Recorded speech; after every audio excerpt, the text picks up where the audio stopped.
দিনটা ছিল 22/7/2025 মঙ্গলবার। হ্যালো এভরিওয়ান, আমি সুস্মিতা। আজ আরেকটি নতুন ব্লগ নিয়ে চলে এলাম তোমাদের সামনে। আজ সকাল সকাল রেডি হয়ে বেরিয়ে পড়লাম। স্টেশনে এসে দেখি আমার বোন আর বান্ধবী দাঁড়িয়ে। স্টেশনে উঠতেই ট্রেন চলে এসেছে। এবার তো আমরা ট্রেনে উঠে পড়লাম। কেউ কি গেস করতে পারছো আমরা কোথায় যাচ্ছি? তা জানতে হলে পুরো ভিডিওটা দেখতে হবে। ভালো লাগলে লাইক, কমেন্ট, শেয়ার করে যাবে। এদিকে আমার বোন ট্রেনে উঠেই ফোন দেখতে ব্যস্ত। এবার চলে এলাম নৈহাটি স্টেশনে। এবার নেমেই আমরা ছোট্ট একটা ভিডিও করে নিলাম।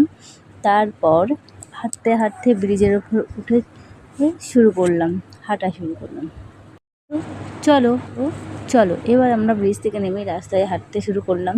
আমরা হাঁটতে হাঁটতে হাঁটতে হাঁটতে যাচ্ছি। তো চলো এবার আমরা চলে এসেছি বড় মায়ের মন্দিরে। এসেই তো আমরা লাইনে দাঁড়িয়ে পড়লাম। লাইনে প্রচুর ভিড় ছিল, যেহেতু মঙ্গলবার, তাই আমরা একটু গঙ্গার ঘাটে চলে এলাম।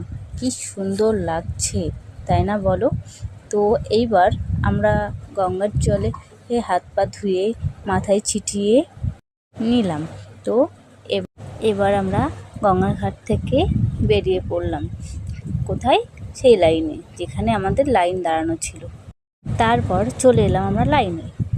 লাইনে থাকতে থাকতে দেখো এবার আমরা সবাই মিলে কথা বলছিলাম। তারপর একটা ছোট্ট ভিডিও করে নিলাম তিনজনের ডালা নিয়ে। এবার আমাদের দীর্ঘক্ষণ লাইনে দাঁড়িয়ে থাকার পরে বড় মায়ের দর্শন পাবো। চলো তোমরাও এবার বড় মায়ের দর্শন করে নাও। জয় বড় মায়ের জয়। মা সবার মঙ্গল করো, সবার মনস্কামনা পূর্ণ করো মা। ছোট্ট ভিডিও করে নিলাম আমরাও। সবাই বলো জয় বড় মায়ের জয়। তারপর সামনে থেকে একটা ভিডিও করে নিলাম মায়ের। কি অপূর্ব দৃশ্য। বড় মায়ের পুজো দিয়ে বেরিয়ে ছোট্ট একটা ভিডিও করে নিলাম। আমাকে কেমন লাগছে তা তোমরাও কমেন্ট করে অবশ্যই জানিও। আর মায়ের কাছে যদি কেউ মন থেকে কিছু চায়, মা কিন্তু কোনোদিনও ফেরায় না। লাল চেরি বেঁধে দিলাম আর মায়ের কাছে চাইলাম সবার মনস্কামনা পূরণ করো মা, সবাইকে ভালো রেখো মা। তারপর আমার বোনও বেঁধে ফেললো লাল চেরি।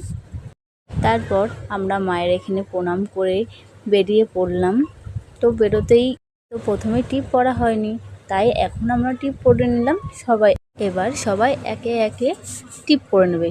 তো একে টিপ পরে কেমন লাগছে দেখো আমার বান্ধবীকে। তো এবার আমার বোন পরে নিচ্ছে। বোনের